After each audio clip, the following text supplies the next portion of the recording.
Welcome to the AI for Career Success video overview by Kurt Robbins, where we help you get smarter than your competition. Today, we are digging into something absolutely massive, the groundbreaking, multi-billion-dollar acquisition of Warner Bros. Discovery by Netflix. Now, this is a huge deal that could completely redraw the map of the entertainment industry. For this overview, we're synthesizing analysis from a variety of sources that were published on LinkedIn on December 6, 2025, including some fantastic reporting from Slashdot, the New York Times, and a handful of top industry analysts.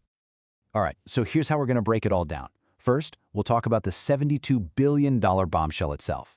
Then, we're going to take a look inside the new supersized Netflix. After that, we'll cover the wall of opposition this deal is already facing. Then we'll look at what this all means for the future of Hollywood, and probably most important, what it means for you. Okay, let's get right into it. Part 1. The deal that has sent absolute shockwaves through the entire media world. And there it is. $72 billion. Just let that number sink in for a second. This is a record-shattering price tag, and it's a huge signal that Netflix isn't just trying to compete in the streaming wars anymore, they're trying to win them, outright. So what is Netflix actually buying for all that money? Well, they're buying the crown jewels. We are talking about Warner Brothers' legendary film studios and a library of premium content that is, basically defined entertainment for generations. This is so much more than a merger, it's a tectonic shift in how Hollywood operates. So let's peek behind the curtain and see what this new Netflix would actually look like. What are the assets? Who is the audience? And what's the real strategy behind a move this big? Now, this is where it gets really interesting. Look at how these assets are divided. Netflix gets all the premium evergreen content, the whole Harry Potter franchise, the entire DC universe, the HBO back catalog, think Game of Thrones, and classic shows like Friends. But look what gets left behind. The legacy cable channels like CNN, TNT, and Discovery.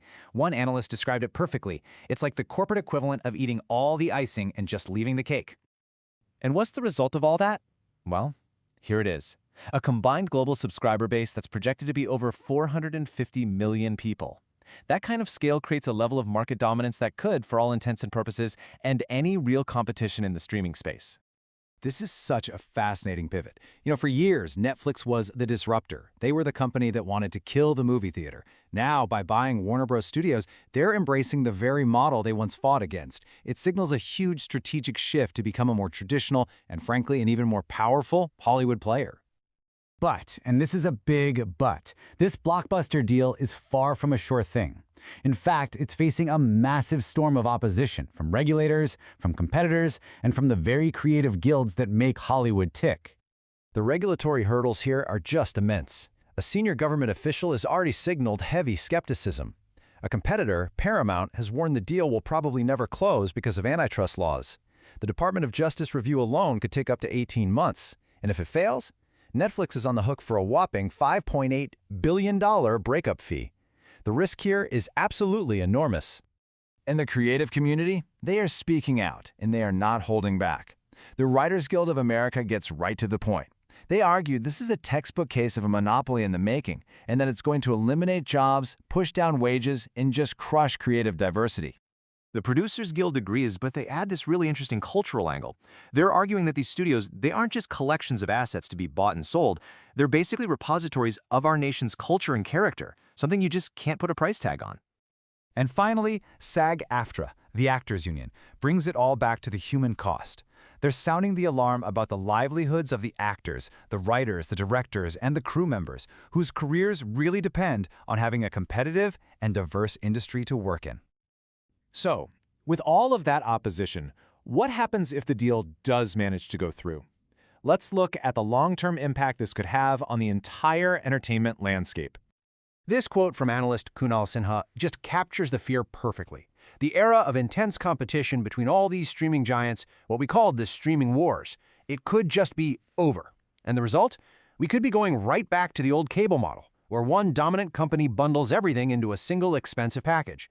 And that right there is the core fear. I mean, sure, it might feel simpler to have everything in just one app, but that simplicity comes at a huge price, the loss of a truly competitive marketplace.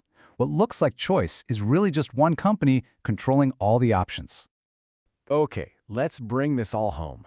How will all this corporate maneuvering directly affect your wallet and what you get to watch at night? Well, according to analyst Ross Bennis, the impacts for us, the consumers, are pretty clear and almost all negative. We should expect higher subscription prices, a lot more ads, and fewer streaming services to actually choose from. And maybe most importantly, with less competition, fewer companies will be spending big on new and different kinds of content, which would cause the whole industry to shrink. And you know, we don't really have to guess about this. We've already seen how Netflix operates. They have aggressively raised their prices, they've pushed more ads, and they've cracked down hard on password sharing. Giving them a near monopoly would only give them more power to accelerate those exact trends.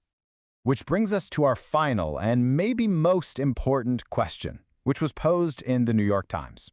Maybe the biggest risk here isn't that other studios will disappear, but that one single company's creative vision will dominate everything else. And this is the profound cultural costs we're talking about. Warner Bros. And Netflix have always had very different ways of making movies and TV shows. When you combine them, the marketplace doesn't just lose a competitor, it loses an entire creative philosophy. The diversity of stories, of voices, and of artistic risks could shrink dramatically.